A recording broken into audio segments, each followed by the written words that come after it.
The Weekly Sceptic, episode 82. I'm Nick Dixon here with upper normie Toby Young here at the Westminster podcast studio. And this week, J.K. Rowling says, arrest me, Rishi's latest poll woes, and they desecrate another flag. This time it's Team GB destroying our nation's flag.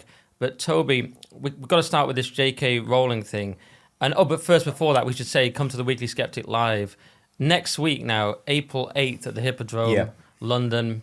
Anything you want to add to that? Yeah, it's on Monday, and it's £25 for a ticket.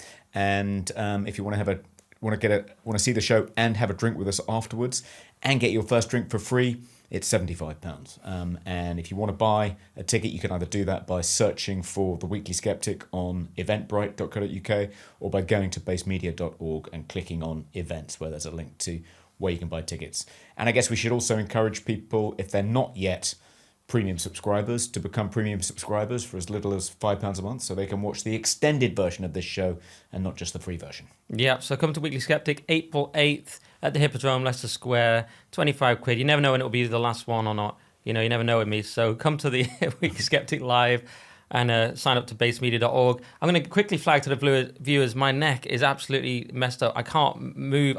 It's okay. It's not painful unless I'm conscious. But if I move to the right, it's agony, or look down. I can sort of look left a tiny bit. I just say that in case anyone thinks I look weird, and because I know the listeners and viewers love when I talk about my health.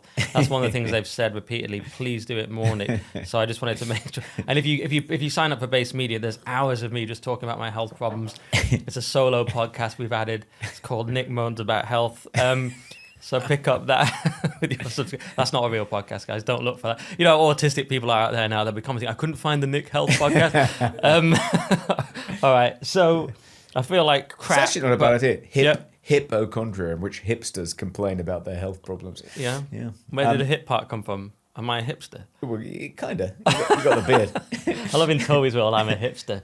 One of those young hipsters. They used to sound like Mr. Burns. Hipsters, eh? All right. Well, let's do some stories then. If I can actually do this. I feel like Christopher Reeve. I shouldn't have said that. I shouldn't have said that at all. But let's do J.K. Rowling. That's the kind of thing would get me in prison now in Scotland, because we've got the new hate crime law, which we did touch on, I think, last week. But there's a new development with J.K. Rowling here on the Daily Mail saying, arrest me, defiance of J.K. Rowling as she dares police over new Scottish hate crime law. And she put out a string of X posts, formerly Twitter tweets. And she was basically listing a load of people as an April Fool. She listed a load of people like India Willoughby and Munro Bergdorf, whatever that person's called. And at the end, she said, these are all amazing women. At the end, she said, just kidding, they're men. Ha ha ha, arrest me. So, Toby, could you actually see Rowling going to prison? I think it's unlikely, though. The reaction of the SNP Safety in the Community Minister, or something along those lines, she was asked about this. Siobhan Brown, the SNP's Community Safety Minister, she was asked on Radio 4 whether she thought there was any risk that J.K. Rowling might be arrested for misgendering trans women, and she initially ruled it out, and then seemed to have second thoughts and said, well, it would be an operational matter for Police Scotland, and it's not for me to interfere with the police by suggesting how they should respond. It's entirely up to them. So having kind of ruled it out, she then immediately rode back and said, actually, yes, there is a possibility that she could be arrested. I don't think it's very likely, because Police Scotland and the SNP, I think, will want to choose very carefully the first person they arrest under this new law and make sure they're as unsavoury as possible. They'll be looking for Hitler, basically, because if they arrest someone like J.K. Rowling, or if they arrested Andrew Doyle, who performed at a Comedy Unleashed event in Edinburgh on April 1st, the day this law was activated, it would make them look very silly. A friend, the Scottish director of the Free Speech Union, Fraser Hudgton, was at the Comedy Unleashed special on Monday, and with a solicitor, just in case someone from Police Scotland tried to arrest any of the comedians, and they had someone dressed up as the hate monster, kind of trying to think of offensive things to say and words to use that would likely get them arrested, and encouraging members of the audience to cry out kind of offensive terms.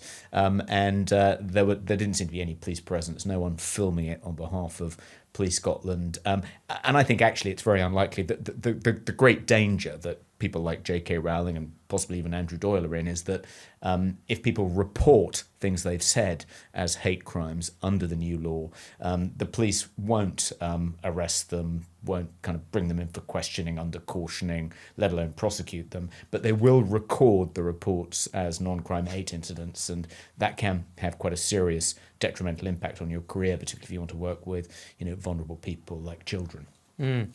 Right. They'll probably go for someone quite unsavvy, as you say, like Leo Kearse, and they'll start there. I mean, that's the thing, isn't it? It's not going to be JK. Although I wouldn't like to see her go to prison, but I am fascinated how it would work. Day one, she's obviously got to make that decision. Do you become someone's bitch, or do you try and stand up for yourself? Do you cast a spell on someone? Or because she could hit someone with one of those really massive Harry Potter volumes, you know what I mean? Just take them out and just show she's not taking any shit. Because I'm a bit worried because she obviously is a billionaire. She's probably not used to hanging out with the kind of people you get in a prison. You know what I mean? I don't know what women's prisons are like. Obviously, there'll be some men in there because it's Scotland. So is that going to be a problem? What if there was a man in there? Do you think there could be like a film or sitcom of Rowling goes into prison, ends up bonding with a trans man who's in there, a man sharing a cell, a trans woman, whatever they call it. They're sharing a cell and they end up bonding and learning from each other's perspective. Yeah. Sally Potter and the writer's conversion.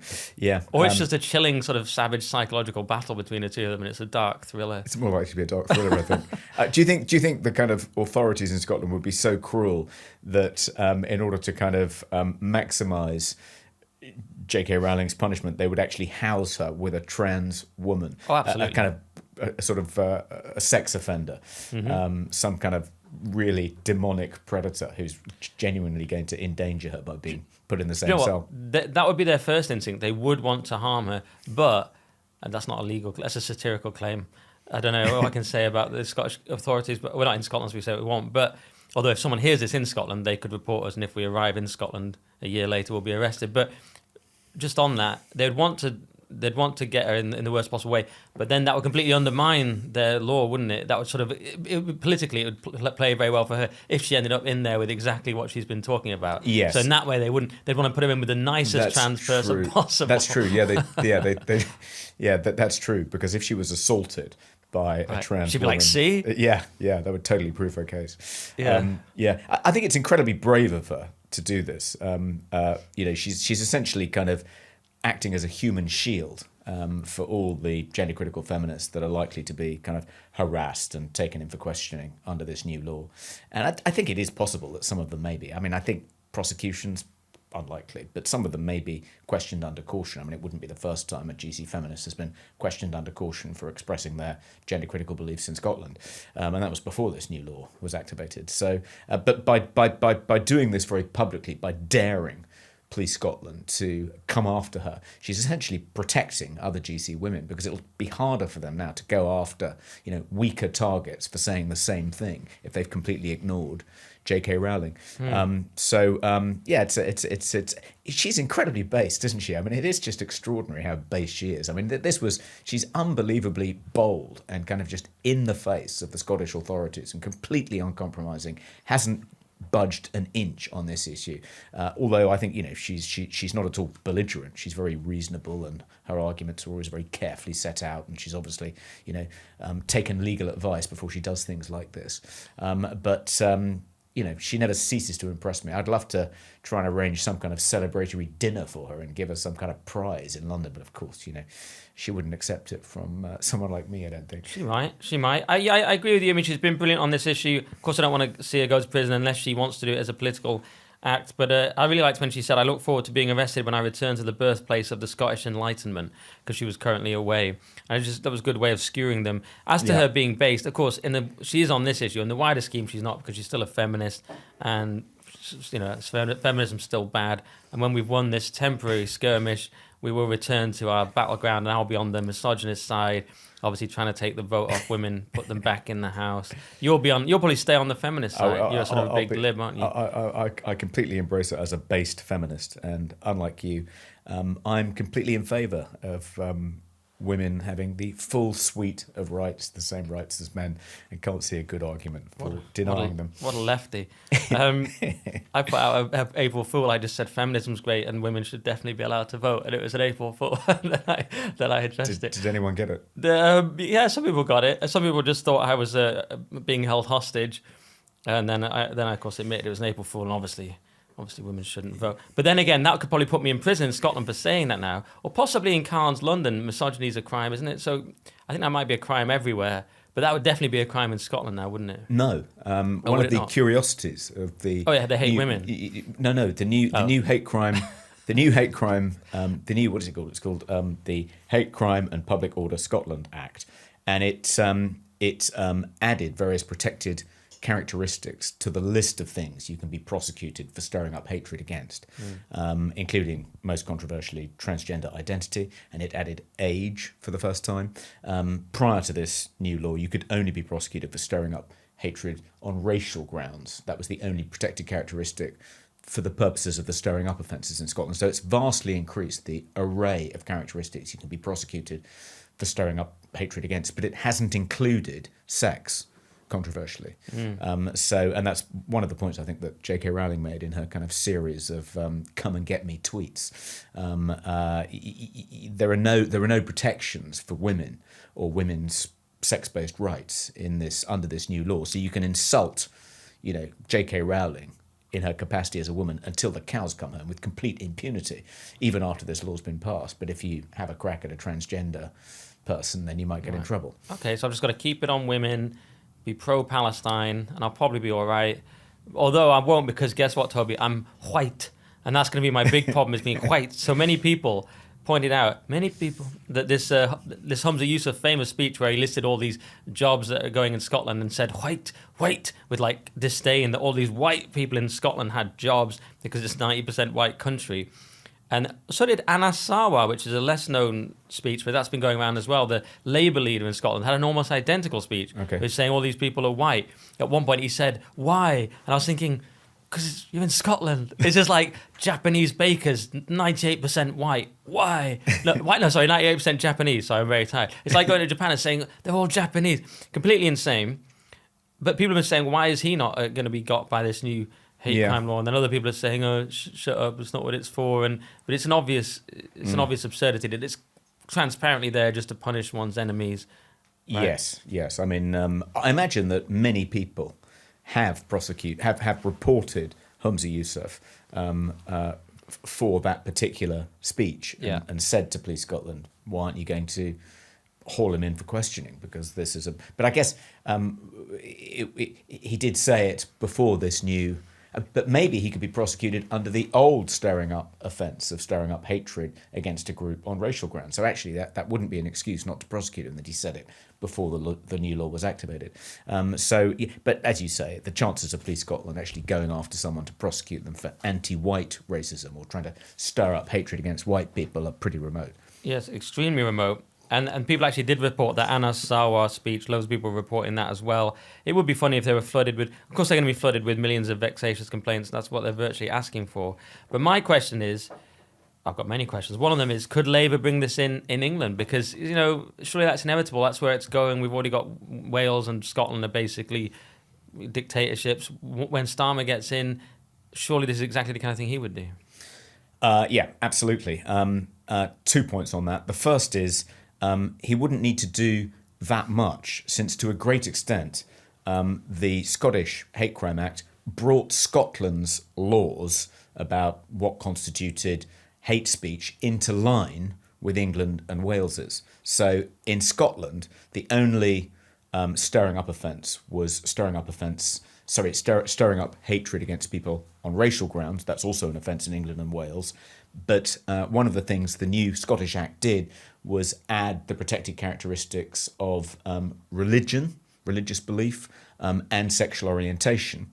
And those it's been against the law to stir up people along religious or on grounds of sexual orientation in England and Wales since the early 2000s. But would Labour go beyond what is already against the law in this country and increase the number of protected characteristics? Yes, I think they probably would. And the Law Commission of England and Wales have an oven-ready hate crime and public order England and Wales bill that can just be taken down off the shelf and given to a Labour government. And I wouldn't be at all surprised if we see a very similar bill to the bill that's just been activated in Scotland in England and Wales under Labour. Okay, and do you agree with my post? I put out one of my, what I'm calling my prescient banger posts, and this one wasn't quite as much of a banger as that other one that got 10,000 likes, but it still did pretty well, 1.1 thousand. Put this out the other day. I said, my current feeling is that under Labour, it will essentially become illegal to be conservative or right-wing if it isn't already. GB News will be attacked more relentlessly than ever, perhaps shut down. Obviously, YouTube bans will continue. More right-wing people will be dropped from political parties and fired from jobs. Some will go to prison. Of course, we know that's already happening. If the economy improves, people will accept the lack of freedom somewhat like China. If not, Labour won't last long and a populist leader will take over. But they won't be able to do much, though, and we'll continue our descent into becoming a third world country. It's one of my happy posts. Although I did accept I added another thing saying, actually, weirdly, Labour could improve things Tories are not able or not allowed to fix, like high taxes, health, defence. But they don't seem to want to tackle immigration, although some people in the replies felt they might even get immigration down. So here's my question. Here's my vision for Labour government. It's going to be more censorship, more banning of your political opponents, but possibly getting more things done because they're allowed to do things on the NHS that the Tories can't because they're the nasty party.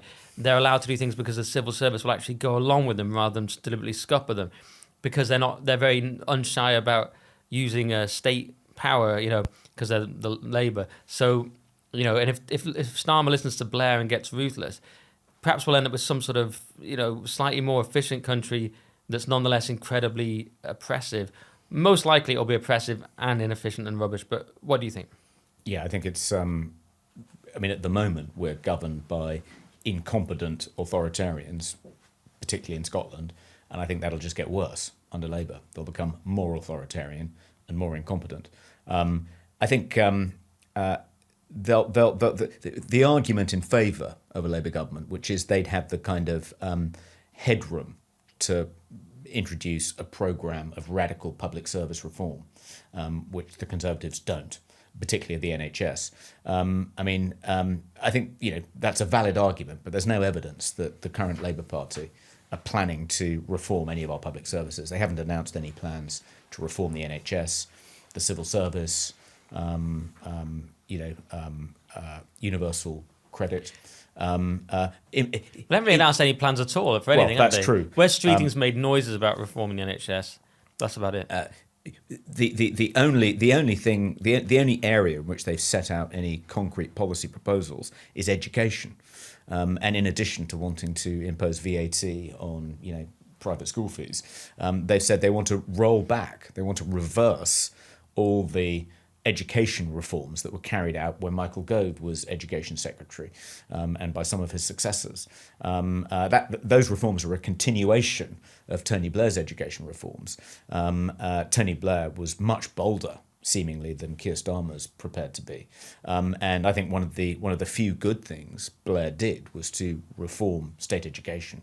They also tried to go after independent schools, but got batted away in the courts. But it seems as though that the only public service that's been successfully reformed over the past 40 years has been education, and we now have an improving public education system. In the most recent PISA analysis, not in Scotland, not in Wales, which are devolved areas of policy, but in England, education has been quite significantly improving and outperforming the Welsh and Scottish education systems. And that's the one reform, the one public service reform that we know Labour are going to do. They're going to unwind it. They're going to put things back to where they were before Blair got into power, seemingly. Labour loves to destroy education. It's their favourite thing to do. Obviously, famously, they destroyed the grammar schools. My dad got to go to grammar school despite coming from a poor background. They took that away, destroyed social mobility for people like me. So I went to a crap comprehensive despite getting very high grades. I'm not bitter about it. Peter Hitchens written a whole book on it. So that's their favourite thing to do. And if you look at the people leading it, one of them was a member of the Communist Party, another one was a socialist, and they just destroyed education in this country. So isn't that their favourite thing to do? Well, I don't think they can be entirely blamed for shutting down grammar schools. I think there's a famous stat which is more grammar schools were closed by Margaret Thatcher when she was Ted Heath's education secretary than by any other education secretary, and that was a consensus policy at the time. Tony Blair made it impossible to create any new grammar schools in the Education Act 1998, which made it against the law to set up any new grammar schools. So he certainly put the nail in the coffin of grammar schools, though there are still a handful. Grotesque, yeah. But have you found that those reforms, as an education person yourself, have actually been good for schools then? Yes, yeah. And I was a big supporter of Gov's education reforms, and to a great extent, they were an extension of the reforms introduced by Tony Blair and education secretaries under him. And I think education is generally heading in the right direction, and to slam on the brakes and do a U-turn at this point, which Keir Starmer's proposing to do, I think would be a disaster. Yeah, sounds like Starmer. Okay, well, let's move on and do the next story then, because we've sort of edging into it already, which is this poll. I know we talk about a lot of polls, but this came from the Sunday Times. Tories to hold under 100 seats to Labour's 468, says exclusive poll. And this is one of these MRP polls, which I'm sure you know, Toby, is a multi-level regression and post-stratification poll. And that basically, my layman's understanding is, instead of trying to find a sort of, whatever you are, a 60-year-old man from West London with X amount of kids, because that's quite hard to find that one person. It finds each individual characteristic, like you're a man, you're from West London, your age. It puts them all together in a kind of probability map and then does that for a single constituency, and you get a much more accurate picture. And even Dominic Cummings has said these are very accurate. And this predicts Tories get 98 seats. So, and all the Tories are talking about, let's just survive. It's not about winning anymore. It's about how many seats can we save. There was also some revelations about Rishi, that he gets hangry, which I'm feeling a bit today, actually, and I'm in pain. So I totally relate Rishi, but he gets hangry and because he's fasting all the time. They also say he triangulates decisions far too much. He asks far too many people. It takes him too long to make a decision. And so he's too nice in a way. And he doesn't have that killer instinct, I think, which I think we've noticed. And so he can't really do the job. And people say he doesn't know who his voters are. Well, no one at the moment. But what do you think to this, Toby? And people have said it could get even worse than this, which I can talk about in a minute. But first, did you see this piece? I did, and it did include some pretty damning quotes from people who didn't want to be named, like a ministerial advisor, a second advisor. But yeah, one of them said it takes an age for him to make a decision because he triangulates everything. He doesn't have that instinctive feel and say, that's the right answer, we're going to do that even if we piss off a group of people. Instead, he looks at all the detail and thinks, oh, they've got a point and they've got a point. Maybe there's some compromise position in the middle. And he comes to that decision in months, not weeks. And when you arrive, nobody's happy and everyone ends up pissed off. There was another comment, it's worse than it was under Theresa May. Cabinet committees, other than on national security issue stuff, simply do not meet. You've got the worst combination of total command and control from the centre, but without any direction of policy other than on his few pet projects.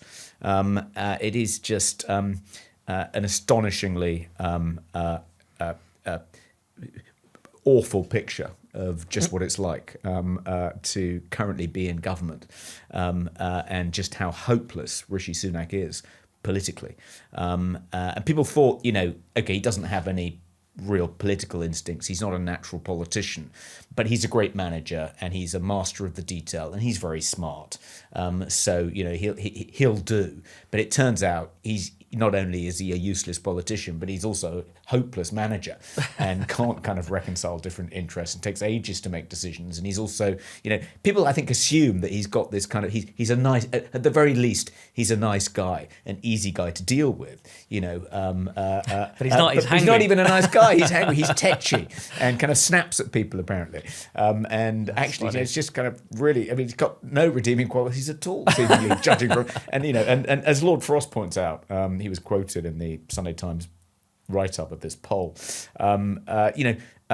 one argument that Rishi and his supporters keep making is, yes, the polls are bad, but they're going to get better. Wait until after the budget. Wait until inflation begins to fall. Wait until, the GDP figures are a little bit better. But none of it seems to be making any kind of impact. I mean, the figures are just getting worse and worse and worse. And obviously this brings into focus the prospect of him being replaced before the general election, and the moment of maximum danger seems to be after the May locals, in which he's expected to do very badly, not least because they'll be trying to defend seats that were last fought in, I think, 2021, just after the vaccine rollout, when Parris, who was still relatively popular, got that vaccine boost. So, it was a high watermark in terms of the popularity of the Conservatives. So they're going to lose. They're going to be decimated. They're going to lose hundreds, maybe even thousands of council seats. It's going to be a disaster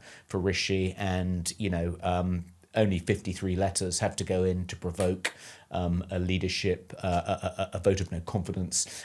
So it could be, and, people are saying, well, how will Rishi react to a vote of no confidence or a leadership challenge? And even if he wins, will he resign anyway? Or if he wins, will he, rather than risk, another vote of no confidence, immediately go to the polls? How would the palace react if he asked for an election just to try and, because, he's trying to save his own skin?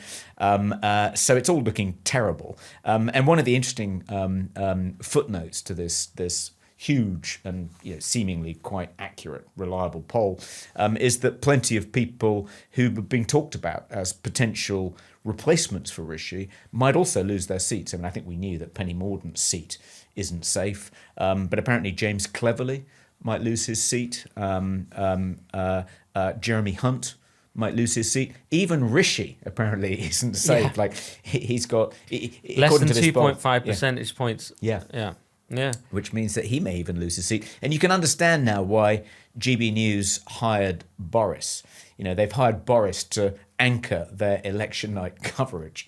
And it's just going to... And Boris will just have an absolute... I mean, it'll be like... he'll be talking about all these kind of really prominent...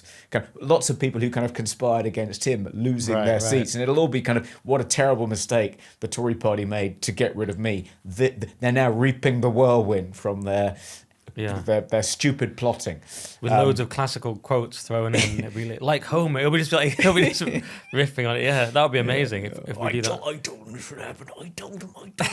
Yeah, it'd be a great moment for Boris. But they could bring Boris back and do a lot better. And there are people saying they'll do this. And by the way, Rishi on Radio Tease today was asked when the general election will be, and just started laughing maniacally. And they were like, "Why are you laughing?" He's like, "Well, because we wouldn't, of course, do it like this." And he just sort of started laughing crazily. It sounded awful. But so Nimo Parvini's written a very interesting piece about this on his Substack, and he says that he still thinks they'll replace Rishi, but let's say they don't. He's talking about what an obliteration it will be, and he's called this piece Zero Seats, the Labour 600. So it's kind of like the 300, and he's saying 600 Labour seats, 0 Tories. I know it's like 650 total, but anyway, he's saying 600. And he's saying this is actually a great outcome for people who don't like either party, because it destroys the whole illusion of democracy. And he actually says Blair covered this in his book in 1997. In a journey, writing about his 1997 win. Apparently Blair said, pretty soon the scale of the victory became clear. This was not a win, it was a landslide. After about 2 hours, for a time I actually became worried. The moving line at the bottom was showing over 100 Labour seats. The Tories had just 6. I began to think I'd done something unconstitutional. I'd meant to defeat the Tories and do so handsomely, but what if we had wiped them out? So he starts to worry that you're losing the illusion of the adversarial system and the two-party system, and that the whole thing, if Labour just got such a landslide, that it kind of loses, and especially if it's because no one shows up to vote for Tories. So I saw a little graph, a little chart that shows in sort of by little pictures of little people where the people are going from the Tories. Most of them are going to Reform or to no one. They're not really going to, some hardly any, a few going to Labour, hardly anyone anywhere else. Mm-hmm. So imagine hardly anyone shows up to vote for Tories as a protest. Labour just get its ridiculous majority. Would it kind of...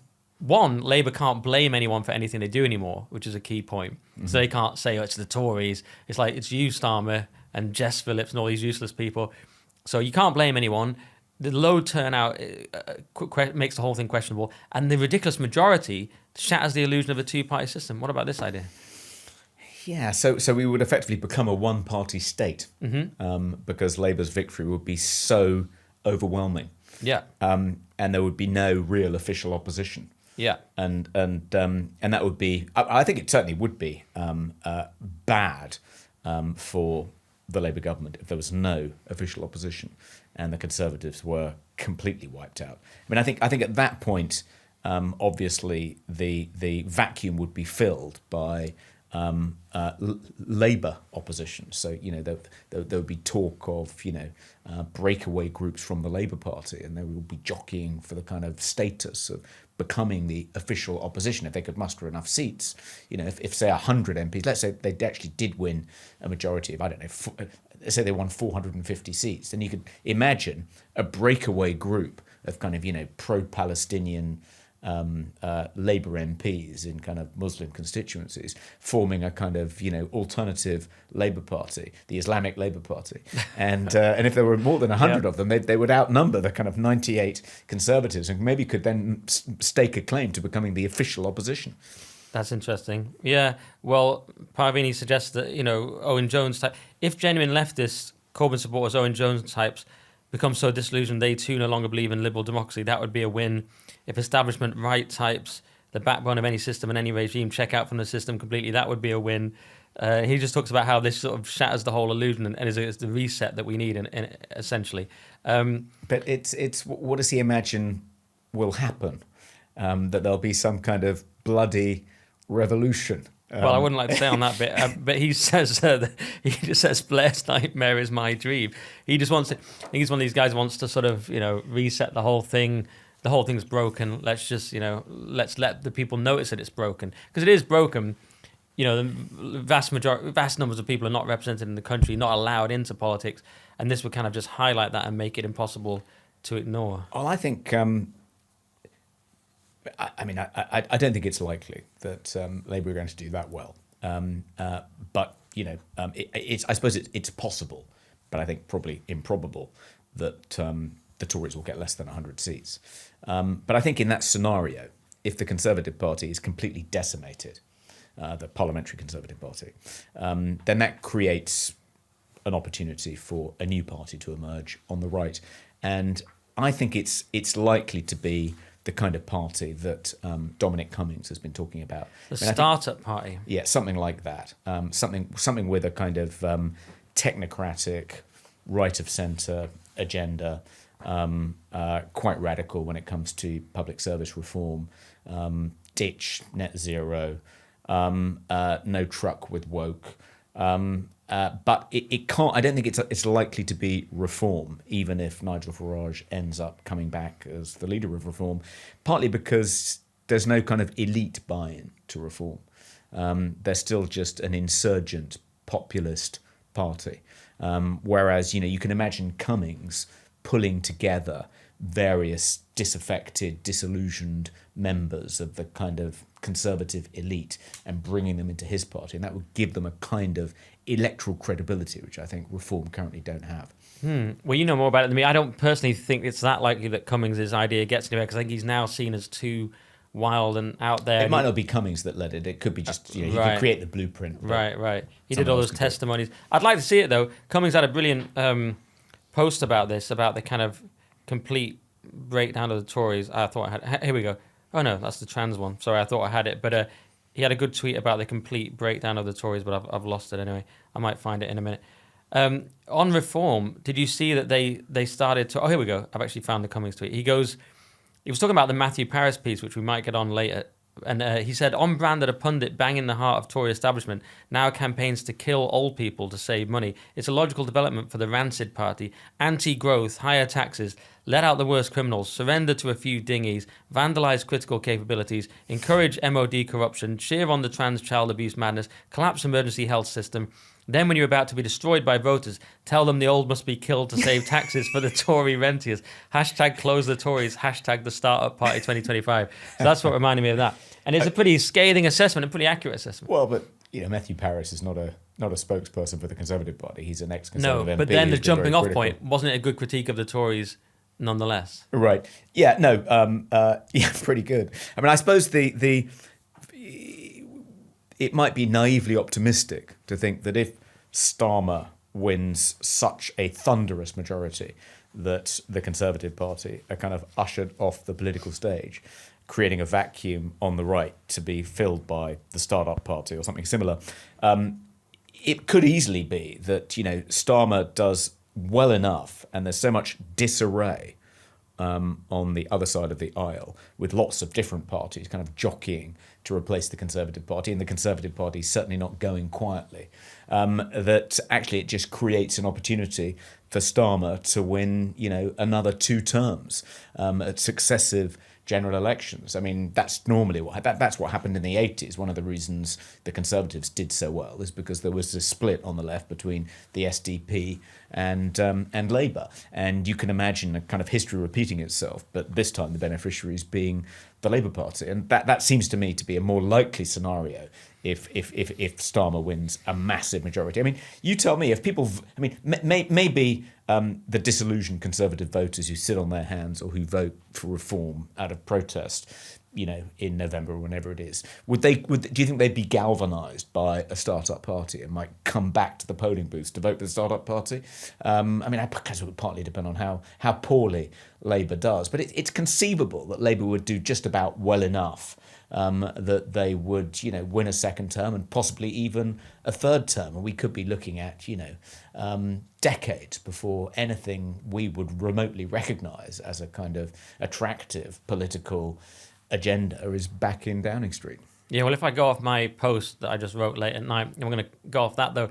In that, it just depends how well Labour, if they do anything to do with economy and services, then they can survive, and it's be like China. We'll have oppression, but we'll have a functioning country. If they can't fix the economy, which seems unlikely, then I say it does go to someone. Maybe if Farage somehow comes in, I don't know quite how, but I don't believe they can do anything either, because I don't really believe anyone can pull back the country. But as to whether they'd vote for Start-up Party, they might not if Cummings was involved, because he has just such bad PR amongst the normie voter. You know what I mean? Just they think of his eyesight and Barnard Castle and his weird testimonies. They don't think of his Substack and his interesting writings about Bismarck or something. They're just going to be like, oh, I'm not voting for that. But yeah, maybe if they had the right figurehead. But who would the figurehead of the Start-up Party be? Because it can't be Cummings. Matt Goodwin? I don't want to diss Matt Goodwin because he just did our other show. But I don't know. Would people vote for Matt Goodwin? I have no idea. Maybe. No idea. I don't know. He was something. Watching him kind of speak in public at kind of political meetings. There's something of a kind of young David Owen quality about him. He's incredibly fluent, and he has that ability to kind of sound angry and passionate without losing control. Yeah, that's the second part you might struggle with. Okay, without losing control. And he's not a professional politician, so who knows? But you can imagine someone emerging to lead the Start-up Party who would be kind of more credible than any of the current kind of someone with as long as it's not some real political talent. As long as it's not Constantine, I don't mind. I mean, I personally think I could do it. The only problem is they'd find everything I've ever said, and they wouldn't have to look very far. You've just made it too easy for Hope Not Hate to take you down. Yeah, that's it. Yes, all the things I say every week on multiple podcasts and TV shows. Yeah, they're going to have a field day. Well, you're like the J.K. Rowling, but instead of confronting, an unpopular Scottish government which is shortly going to lose power, you're trolling one of the most powerful left-wing organisations in the country, daring them to come after you. Yeah, and boy, they will. It's frightening, isn't it? I mean, did you see on that point that Reform UK and Tice, having dropped, as we discussed last week, several of their candidates after a hit piece by Hope Not Hate, they received another hit piece from the Mail on Sunday, and this time Tice robustly defended all his people. Tom Harwood, for some reason, was going through, talking about all these awful people. One of them was a fortune teller who sold their services on OnlyFans or something, and Tice is going through going, it's a perfectly legitimate way of making a living. Like, he's defending all of them. And one of them was not allowed to have dogs again. He goes, no, he was just defending his children and accepted the court judgment. He went through very thoroughly. Is he learning that if he doesn't defend people, he'll simply lose all his candidates to hit pieces? Yeah, I mean, maybe I would have thought that. Yeah, that was the reasoning there. That if he throws every candidate that Hope Not Hate kind of comes after under a bus, then it's never going to end. He has to draw the line somewhere. Yeah, but this was Mail on Sunday. I mean, ostensibly, you might say a more respectable attack because it's a proper paper, but yet he was much more robust. I mean, so Tom Harwood went meet some of Reform UK's candidates: convicted animal abuser barred from owning a dog, fortune teller who sold mystic psychic readings on OnlyFans, David Icke fan who claims Zionism puts agents in places of power. Former councillor booted out for claiming the whole anti-Semitism thing is a false flag. Conspiracy theorist who claims the pandemic was an illusion. Crank who claims the COVID vaccine was the greatest crime against humanity. So he goes through all of these, and Tice actually tackles them all. Sorry, what were you going to say? I was going to say, when I saw that tweet from Tom Harwood, I thought the one at the bottom was going to be James Dellingpole. He could stand. He just goes through, any parent would defend their child from vicious dog attack. The attacking dog owner apologised and did not want charges pressed. Jackie is Jewish. Fact, she was cleared of anti-Semitism by the Tory party. What's wrong with earning money legally as a fortune teller? Or is it not good enough for the Westminster snobs? And then if you don't think that there's been serious vaccine harms, you're deeply misinformed.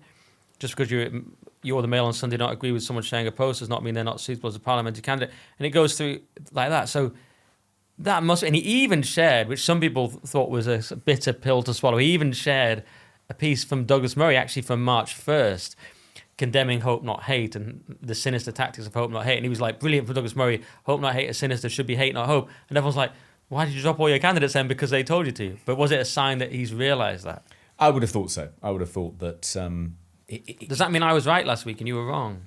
Well, no, I think it could have been the right decision to ditch Beau, but to draw the line there. And I don't think any of the things that... any of the things said or done by the candidates identified by the Mail on Sunday were as kind of egregious as what Beau said, or as kind of politically toxic. Okay, well, let's not do that again because he wasn't too happy with your comments last time.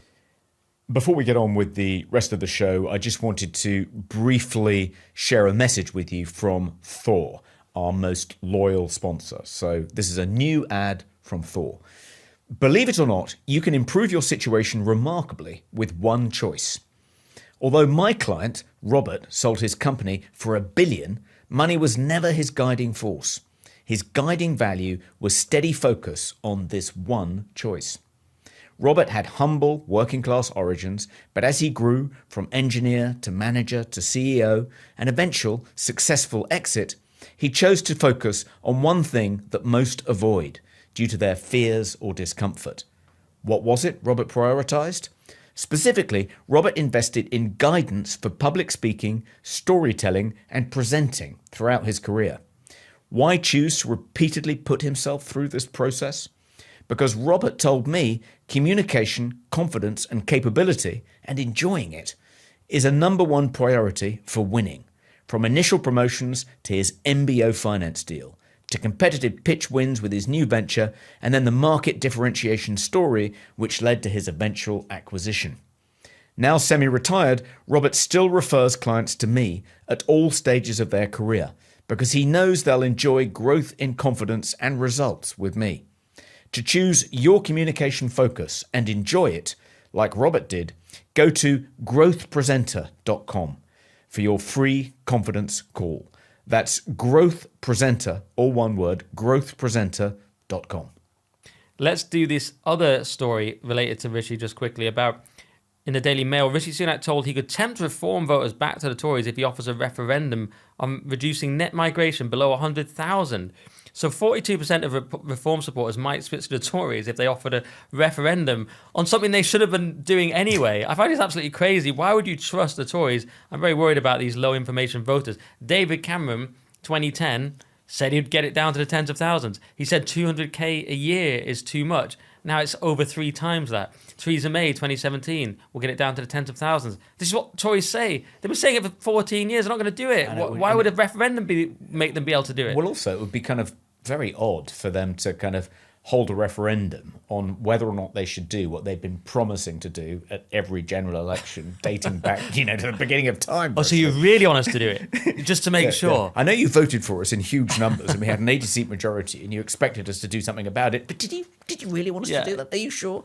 Yeah, that would be really odd. And also, I don't think there's time to get a kind of referendum bill through Parliament between now and, when the general election has to be held. So it's desperate stuff. And then similarly, while we're talking about referendums, Reform pledges referendum on net zero in fresh challenge to Rishi Sunak. This was the Telegraph.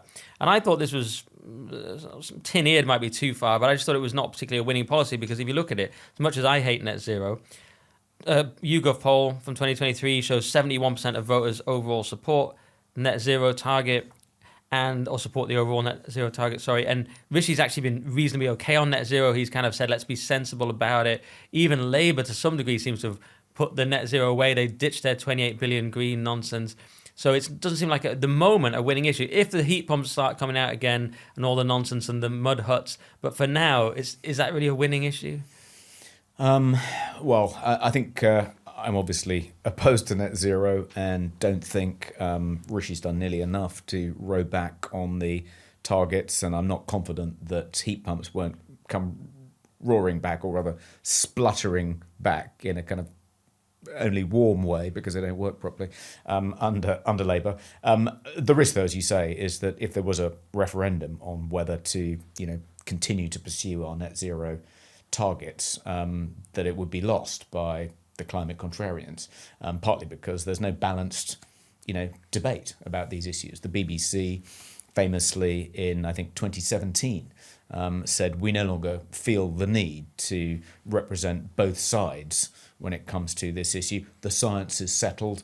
We don't need to feature any climate contrarians in these discussions and debates anymore. That's not part of one of our obligations under our impartiality duty, because the science is settled. I mean, maybe one of the benefits of holding a referendum is the BBC might have to then abandon that policy and have people from both sides to engage in a genuine debate if there was actually a referendum about it. But I think people have been fed a diet of completely one-sided propaganda on this issue for so long and from so many different sources that I'm not confident that referendum could be won. Yeah, that's the issue. I mean, if you look at these two articles, you think actually Reform should offer a referendum on immigration, even though their pledge is to get net zero immigration anyway.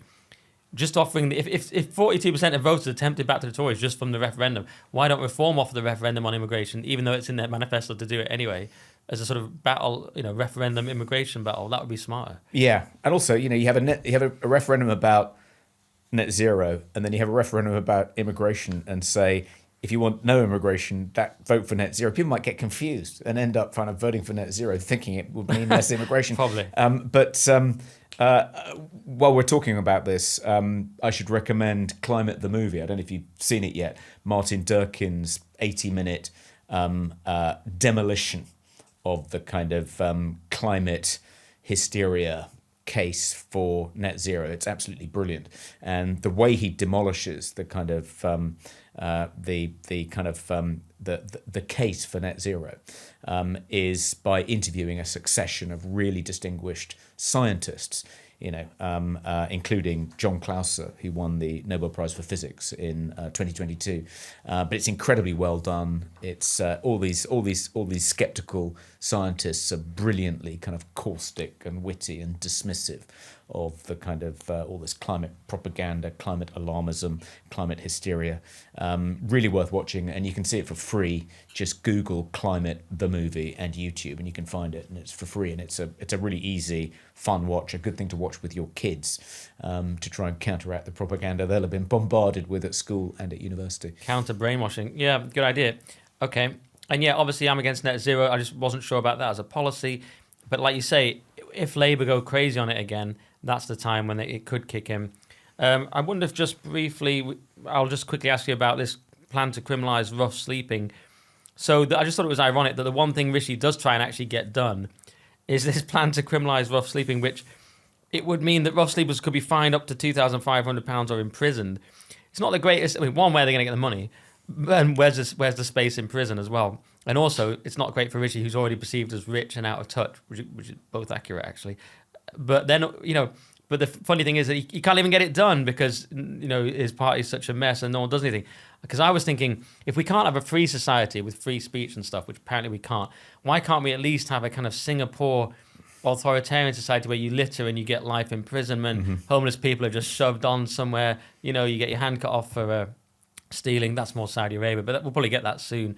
But don't you think that's like, let's have a consolation prize, just actually be efficient? But we can't do that either. We can't get anything done. Yeah, I think you can be publicly flogged in Singapore for stealing, I think. Really? Yeah.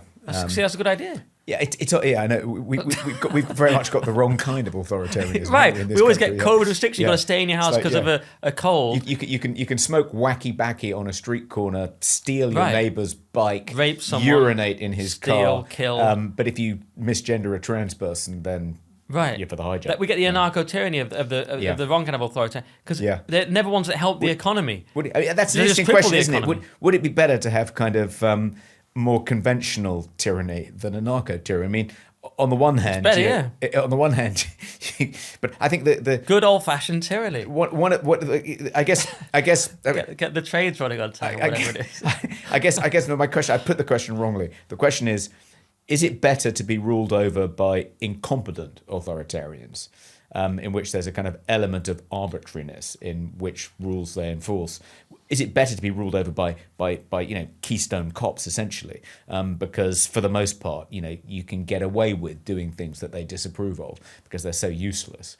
Is it better than actually to be ruled over by competent authoritarians who at least would make the trains run on time? That's an interesting question. I mean, because we sort of have incompetent authoritarians. You could argue in the West, in some of the Asian countries, they are more efficient with it. Yeah. They've got the Chinese drones coming and saying, "Give up your thirst for freedom." Do you hear about? They were trapped in the houses during lockdown. Yes, they had drones saying, "Give up your thirst for freedom." Yeah, and they have robot dogs in Singapore who were kind of monitoring people for breaking lockdown rules and not wearing masks. Well, yeah, I think I'd still prefer incompetent. Would I prefer it? Depends, wouldn't it? If it meant just brutal punishments for criminals, I could live with that. And if the economy ran well, I think it'd be better than what we have now, anarcho-tyranny.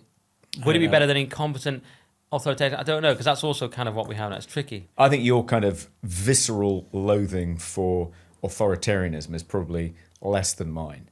I did have that, but I've switched it now. I've switched because we've sort of lost, and now I'm just switching to kind of punish. If we're going to have a dictator, let it be Donald Trump.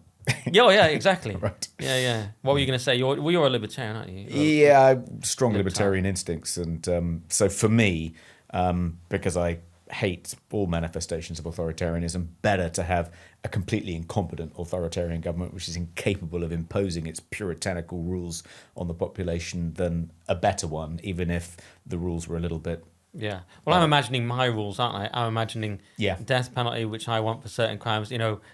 Punishing people for stealing, littering, all the things. Because of course I want my dictatorship. I mean, that's virtually a talk. Yes, I suppose the risk is that if you create this kind of class of kind of competent bureaucrats who are able to impose what you think should be imposed on the population, they could then be used by a Starmer government to impose very much the things you don't. That's like. what we already have. I'm arguing that's kind of what we already have. So well, you're still we saying don't already they're have incompetent. we have an incompetent version of that. Okay. Interesting. Incompetent tyranny versus competent tyranny. All right. Well, that's the rough sleep. Oh, but are you in favour of the rough sleeping thing? We didn't actually answer that. I haven't really got my head around it, but it does seem odd that Rishi kind of.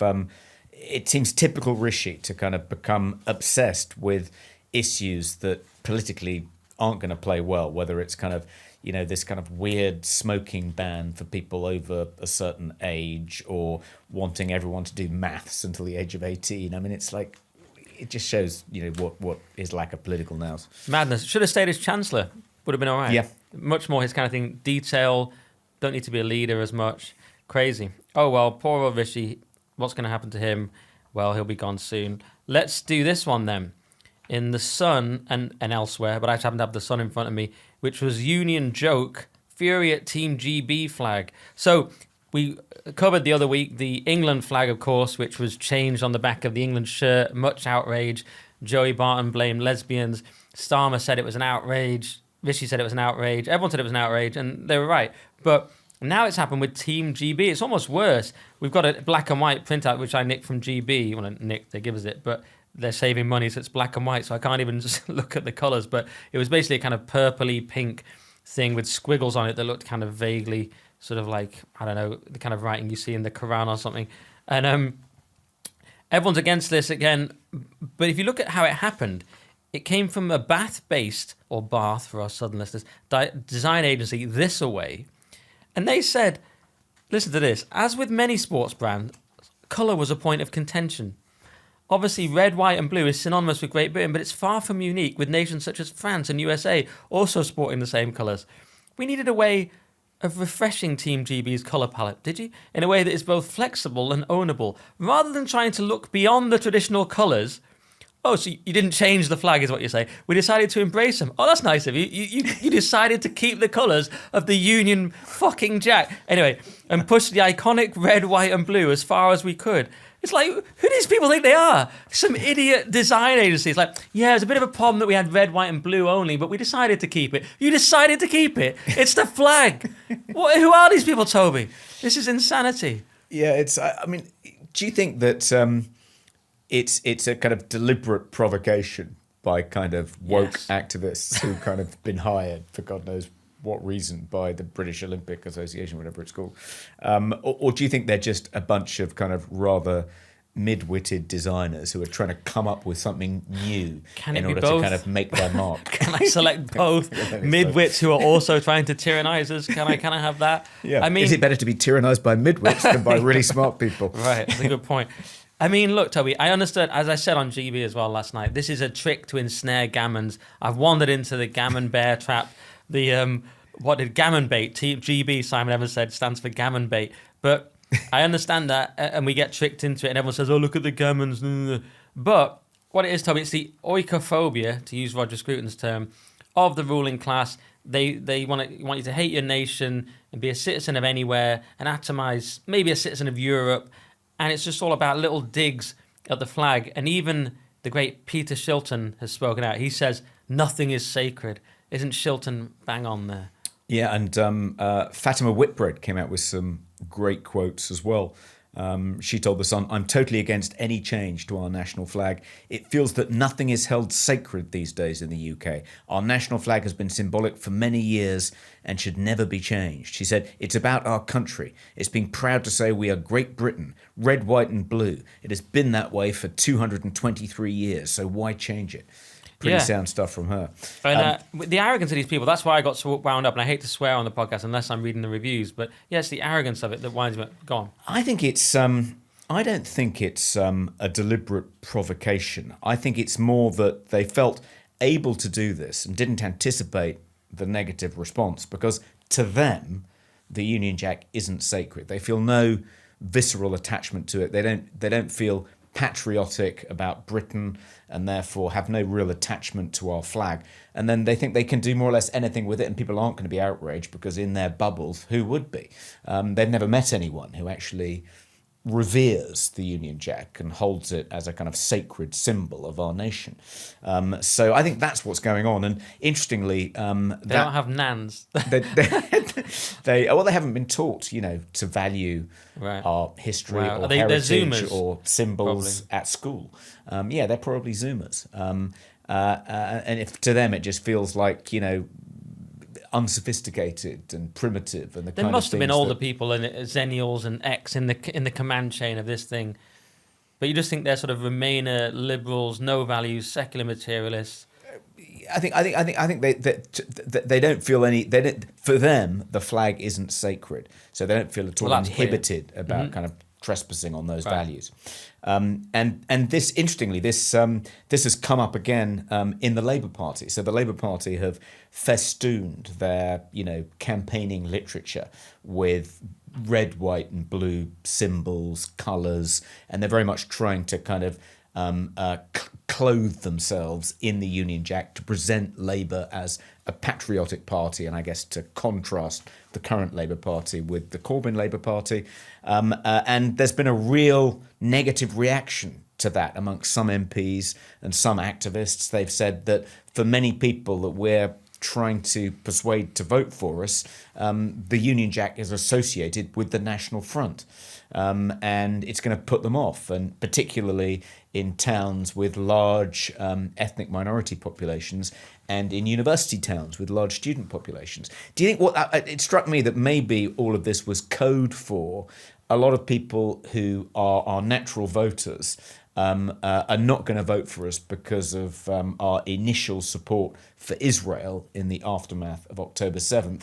And if we festoon our campaign literature with the Union Jack and the colours of the Union Jack, that's going to remind people that of the stance we took of Starmer's support for Britain's kind of official foreign policy position on this issue, and it's going to put off those voters who they want to kind of bring in, and that's what's really going on. Personally, I think it's more similar. I think it's what they say. It's that there's a certain demographic that's threatened by the flag and takes the flag itself as an insult, or, oh, that's probably the BNP or something. Some of them said they didn't even recognise it was Labour.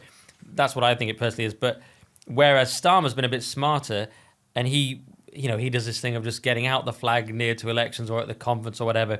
And it says in the Observer piece, a leaked strategy document seen by The Guardian in 2021 advised Labour to make use of the Union flag, veterans and dressing smartly as part of rebranding. So he's still sticking with that. And he's smart to do it because these few cranks that are triggered by the flag, they're not serious and they can be discounted and he'll still win and appeal to the normal people. Yeah. And I even think on the previous story about the GB flag that when Starmer had the outrage about the England flag, it's performative largely, because he's part of the class that allows the culture that permits people to think there's nothing wrong with destroying the flag. He's very much part of that class, but he's smart enough to just, throw you a bone and go, oh, you shouldn't change the flag. But really, he's part of the flag-changing elite, yes, just without that particular... That's, I think, maybe one of the actual dangers of this fairly cynical Labour Party attempt to kind of drape themselves in the Union flag, is that people will just sniff that it's inauthentic, that actually people like Keir Starmer and Angela Rayner and Jess Phillips and David Lammy are exactly the sort of people who Orwell famously described as feeling more ashamed to stand up when the national anthem is played than to steal from the poor box. Yeah. And so people won't be at all persuaded that Labour's had a kind of change of heart and is in fact a deeply patriotic party that values, the symbols of our union. But yeah, I think that it kind of, this story to me, it's really about the same thing as the Team GB story, which is that there are vast swathes now of British people, predominantly younger, predominantly non-white, non-working class, who don't attach any value to, our history, our heritage, don't really feel patriotic and regard the Union Jack as, a slightly suspect, possibly far-right symbol. Yeah, that's where we are. But Starmer's smart enough to ignore them. And as I say, at least talk about not changing the flag. But it looks like they're going to do it anyway. Do you think this Team GB flag will be rolled back or anything? Well, the Olympic Association have said that they will actually, the athletes when they compete in Paris will have proper Union Jacks on their shoulders, and this is only a design being used for a few T-shirts and water bottles, and isn't going to be the official shirt of Team GB. It seems like they are rowing back on it a bit. All right, well, those were the main stories. Now it's time for everyone's favourite section. It's Peak Woke.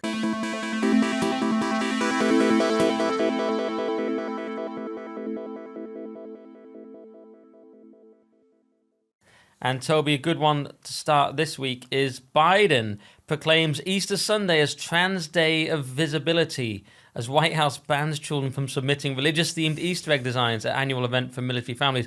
So they had this rule that there could be no religious imagery in their Easter display. I mean, where can you even begin with that? And then, of course, it was Trans Day of Visibility. You are loved, you are heard, you are understood. The complete attack on Christians, obviously. Now, some people pointed out, it's been Trans Day of Visibility since 2000 whatever, and it didn't always fall on Easter. But still, I take it as a massive affront to Christians. I take it as a massive insult to the American people, especially when you can't have religious imagery on Easter. It's clearly a supplanting of Christianity with the new religion that the Biden administration wants to impose. People said, this guy's going to be adults back in the room, the sensible centrist, but he's not. He's just part of a radical leftist administration that despises the American people. Yes. it was extraordinary. And on the subject of not being allowed to refer to Easter eggs or celebrate Easter by decorating eggs, did you see that a shop got into trouble because it was discovered to be selling Cadbury's gesture eggs?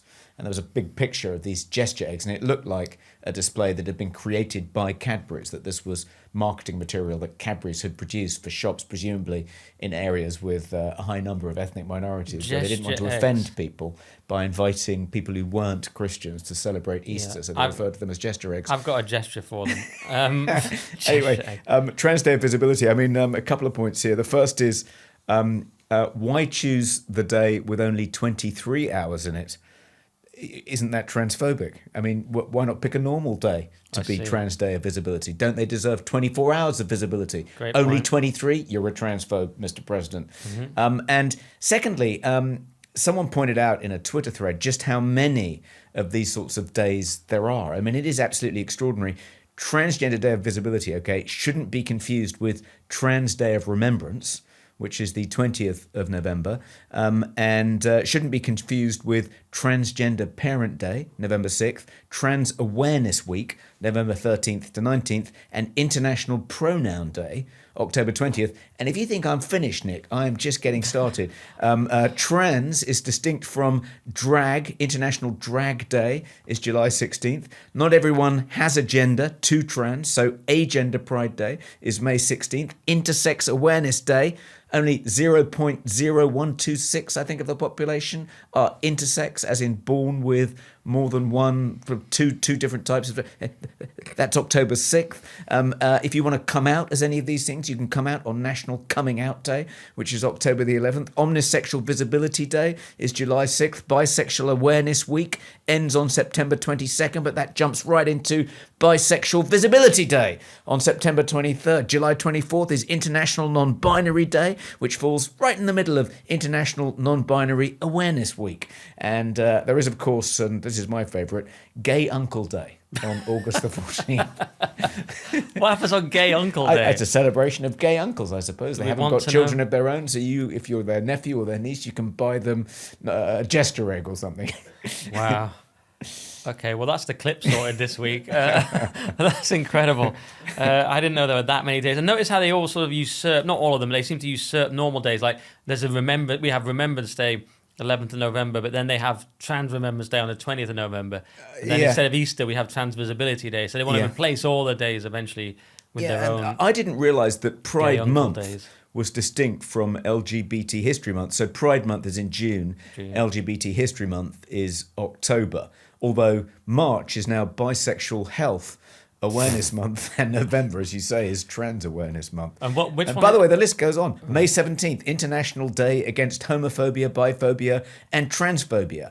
But of course, you shouldn't be transphobic on March 1st because that is Zero Discrimination Day. Really? That's my favourite day to do it. It's the start of spring. That's outrageous, Toby. I didn't know there were that many days. That is incredible. That just shows how this ideology works. They've colonised the entire calendar. Yeah, it just becomes more and more absurd, and itself generates more of itself. Ugh. I mean, but this one was particularly egregious, wasn't it? To get rid of Easter, and people, any excuses. And the other thing, one last point on it: visibility. As many people pointed out, trans people don't really want to be visible, do they? They want to be able to just pass. One, they don't even want to be trans. They want to just pass as the alternative thing. So why do you even need the day? If they are women, then why is there even a trans day? And two, they want to be invisible in the sense that you can't tell that they're not. Do they? That's interesting. Do they actually want to be completely invisible, so they just pass for the gender they want to be rather than the gender they are? Or do they want to be conspicuously not the gender they claim to be, but they want to punish anyone who actually notices? So it's kind of it's actually Trans Pretend Not to Notice Us Day, so we can feel powerful. Yes, well, there's different ones out there. Some probably just want to pass and get on with their life, or even if they don't pass, just get on with their life. Others seem to use it as a cudgel, as you suggest. There should be Trans Passing Day for the ones that want to pass, a non-passing day. Perhaps they could be, but on the same day. or but then maybe day on after. non-passing days, or sorry, there wouldn't be more than one. It could be a month, I suppose. But on trans non-passing day, it would be okay to notice a trans person. So you could say, you look like a bloke in a wig. I'm sorry, it is non-passing day, so it's okay to say that. Because I want to acknowledge the pain you have in trying to transition. Yeah. But if you're on passing day, you just don't notice anything. No, you don't even have the day. Well, actually, having the day ruins it because then they're not sort of passing. It's quite complicated. Yeah, it's quite hard, isn't it, to argue that the trans population are one of the most beleaguered, oppressed, victimized, victims of social injustice on the planet, when virtually every day of the year is like to celebrate a trans person. Good point. It's a good point. It's tough to be victimized 365 days a year. Yeah, incredible. I thought Easter Sunday was Christian Visibility Day, but no, not anymore. And it is disgusting. And on that same theme, I've just got one more, which is Westminster Council scrambles to celebrate Easter after only putting up Ramadan display. And this was off the back of the Ramadan lights as well. So there was these lights, wasn't there, for Ramadan, which someone had paid for. Some guy, the Aziz Foundation, Aziz, a billionaire property developer, just paid for these. But it was approved by Westminster City Council. So they'd already had that. Then they had a display for Ramadan, but they didn't have a display in the window of Westminster City Hall for Easter. So the Telegraph got onto it, and they were kind of rapidly assembling one. It was pure Welbeck submission stuff again. It's just only Ramadan. They were like, oh yeah, Easter. I mean, it's just so sad the way Christianity's faded so badly that you think, oh yeah, we better have the Ramadan display. But you don't even consider having the Easter display. Yeah, it's. Do you think that they're just taking a leaf out of Saul Alinsky's Rules for Radicals, and this is just designed, as you said earlier, as kind of gammon bait? There, it's designed to entrap us. It's designed to make us kind of bleat and complain and whinge, so we look powerless, to kind of empower radicals to kind of take over. Yes, that one. And in that sense, we shouldn't even talk about it. We should probably shut down this whole show, or the whole show should just be about us planning, various things we're going to do, like, throw people in jail for stealing whatever it is we agree on, and it should just be our strategies. The show next week, just no reaction. Because actually, the only thing is, a comedian or comedic type people, or whatever I am now, a comedic commentator, you kind of want to react to things satirically, don't you? But it is empowering them. So there's an argument that our show should just be all sort of like ignoring everything they do, and it's just purely about strategy. I guess H.L. Mencken said that the purpose of journalism was to afflict the comfortable and comfort the afflicted. And maybe we're not doing a great job of afflicting the comfortable, but I think by, taking the mickey out of all these woke initiatives, we are providing some comfort to the afflicted. That is the most feedback we get, isn't it? It's always about, you make us realise we're not insane, or not alone, etc. Yeah. So maybe that's our purpose, and that'd be good enough, wouldn't it? Okay, Toby, any peak wokes? Yeah, I got Cambridge University to decolonise the dodo in taxpayer-funded project. Cambridge University is advertising for a PhD student to investigate its collection of plants and animals to root out the imperial connections in its Museum of Zoology.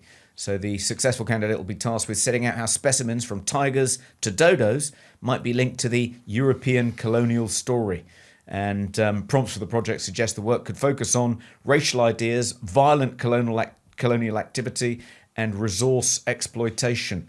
But it's unlikely to attract too many applicants because the pay is only £19,000. Maybe I'm just revealing my own metropolitan elite bias by suggesting that's not very much. Perhaps it's the average salary, but quite extraordinary. And it's all, of course, funded by the taxpayer. Lee Anderson said, maybe these universities should concentrate on solving present-day problems rather than wasting resources to decolonise the dodo. Well, you've really gone for it with that accent. That was shocking. But do you know what? Why? Surely they want the dodo. Surely it's good for them. It's colonizer because it's extinct, and that's what they want. Is for colonialism to go extinct. That's a good point. Why would they want to decolonize it? They'd want to celebrate its extinction. It represents old white men. Yeah.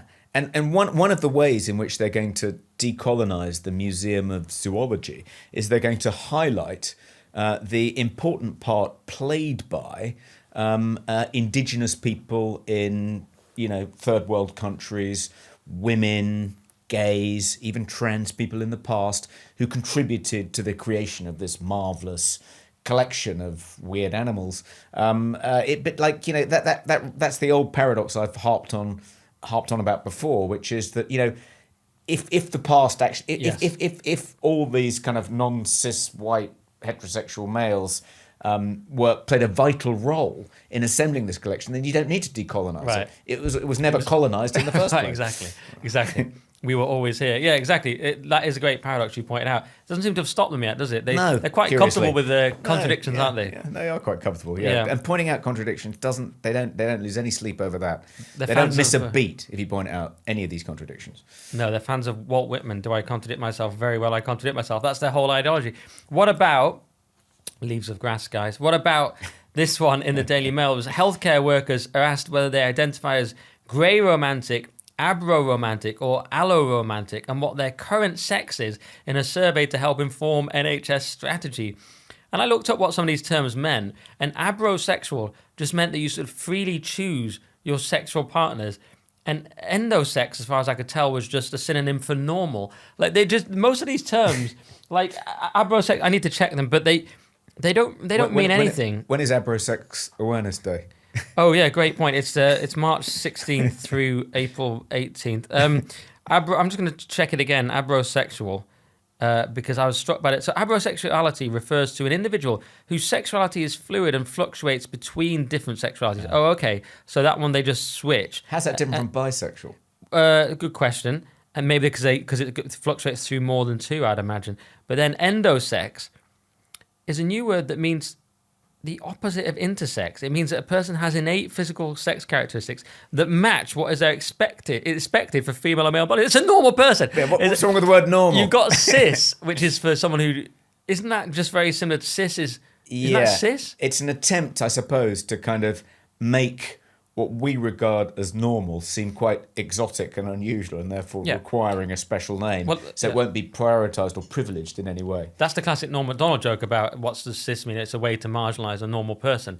But endosex seems like it's another word for cis, doesn't it? I'm obviously missing something. Anyway, this NHS form, you've got to decide which of these... No, it's not another word for cis because I think it's someone who hasn't been born with both sexual characteristics. So someone who isn't intersex means someone who isn't born with a vagina and a penis. Yeah. So that's 99.9%. Cis means you identify as the sex that you are, or does it mean the gender? Is this the sex version of cisgender?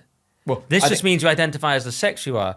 It's someone whose innate sex characteristics fit the normative medical ideas. So you're a man with a penis is what endosex is. Yes, but I think endosex describes a physiological trait. Yeah. Whereas cis describes a psychological trait. That's the difference. It's the sex version of cisgender. That's what I'm saying. Yeah. Is it? Yeah. I'm quite tired, but I think it is. No, I think that's right. Yeah. Yeah. Anyway, do I identify currently as that, Toby? I definitely identify as both endosex and cisgender. Currently, but it could change. I suppose it doesn't matter whether you identify as endosex or not because you are. I wasn't, but you just are. I had no choice. I had no choice. Would you have chosen different? It's another debating point. Okay, so that's some more money spent on that in the NHS. Anything else? Yes.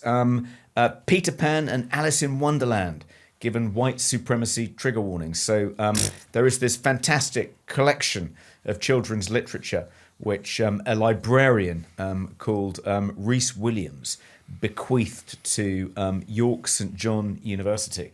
And they're rewarding this loyal servant of the institution who bequeathed his life's work to his employer by obviously stigmatizing it in various ways.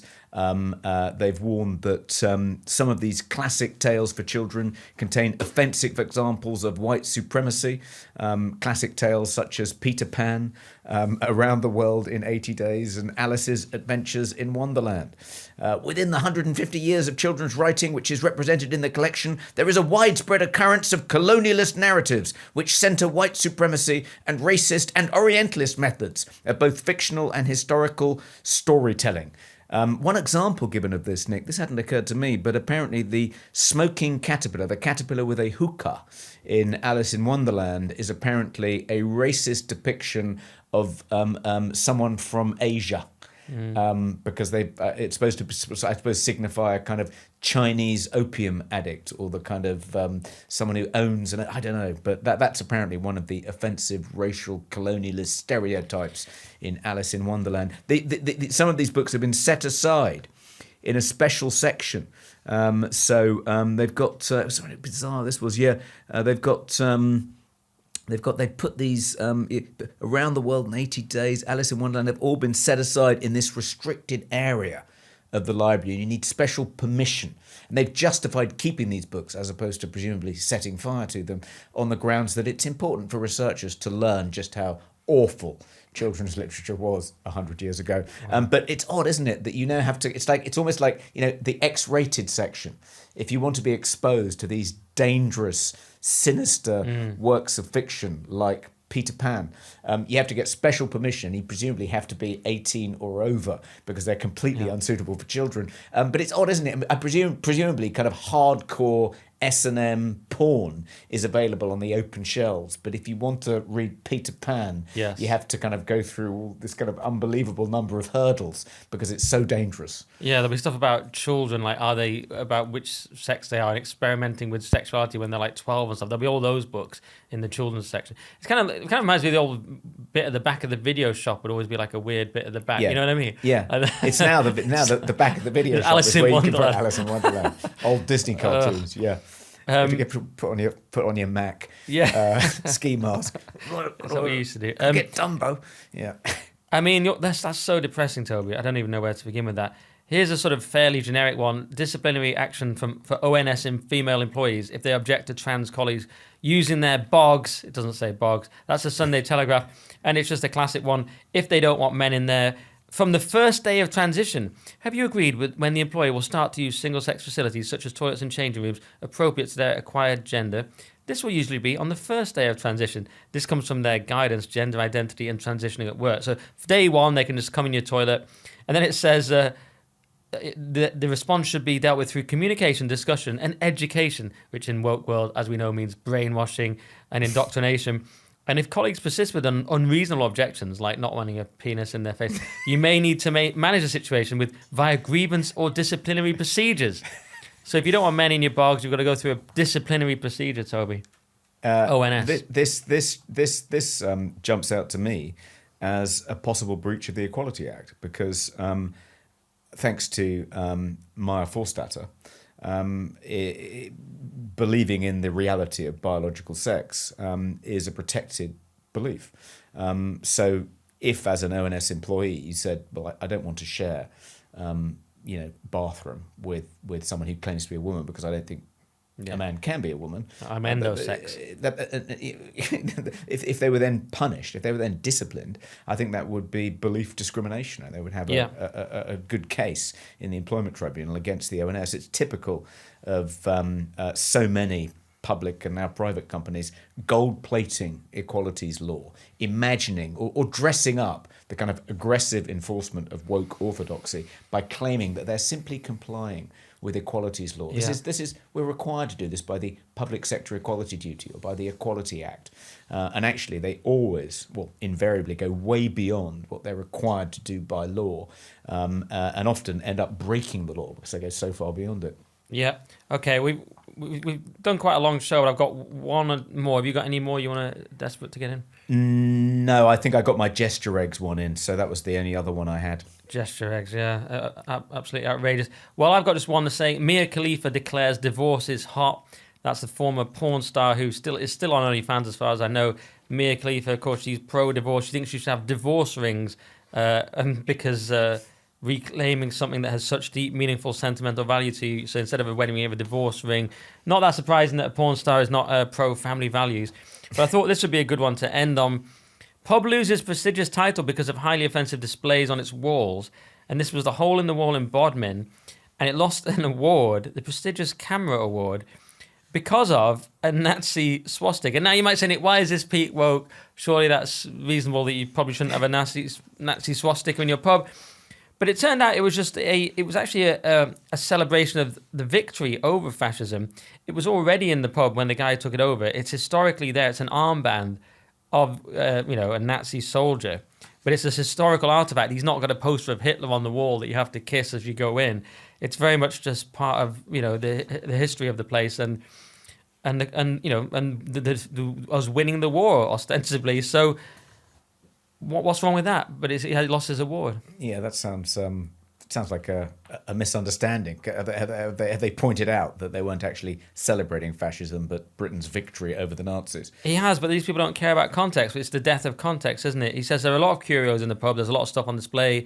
The item is no longer on display. I took the decision to remove it as soon as the complaint was shared.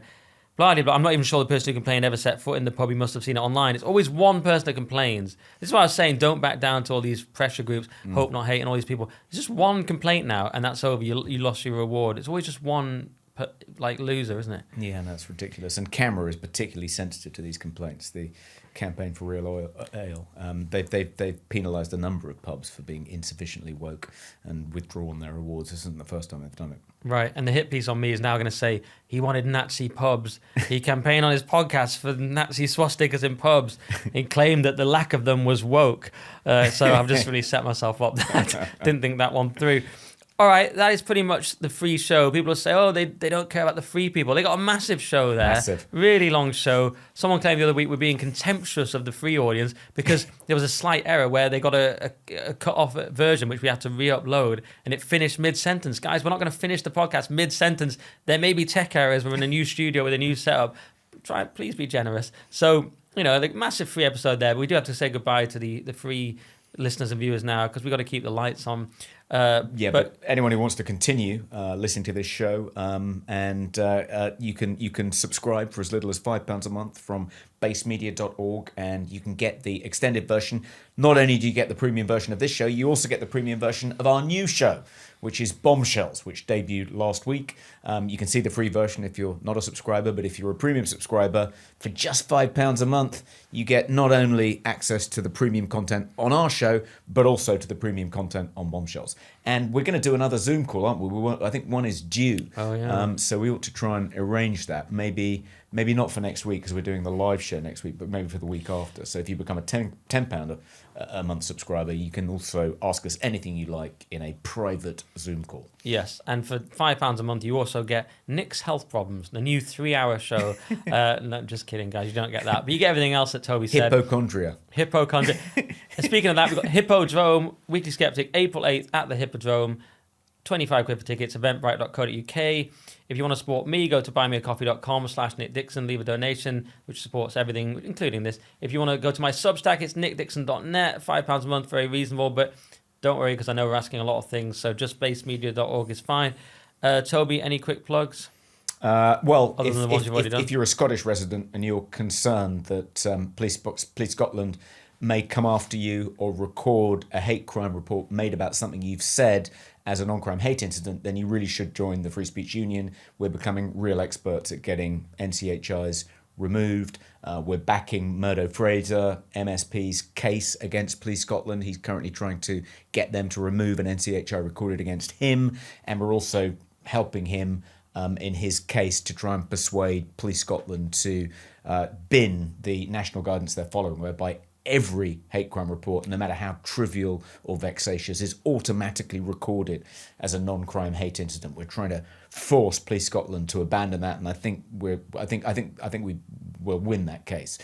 So not only should you join the FSU to support us pursuing cases like this, to support you if you get into trouble in Scotland, but we've also launched a fundraiser on GoFundMe. So if people Google Scottish Fighting Fund, Free Speech Union, GoFundMe, you'll find our fighting fund, and that money will go towards funding Murdo Fraser's case, and if he wins and there's any money left over, funding other people's cases. We've just entered into an arrangement with a top firm of criminal lawyers in Scotland, so we'll have a solicitor on hand if any of our members are pulled up by Police Scotland and hauled in for questioning. Okay, so definitely join the FSU. And otherwise, we'll see. Well, not otherwise. You can still join it. And we'll hopefully see some of you April 8th at the Hippodrome. But until next week, stay skeptical. Stay skeptical.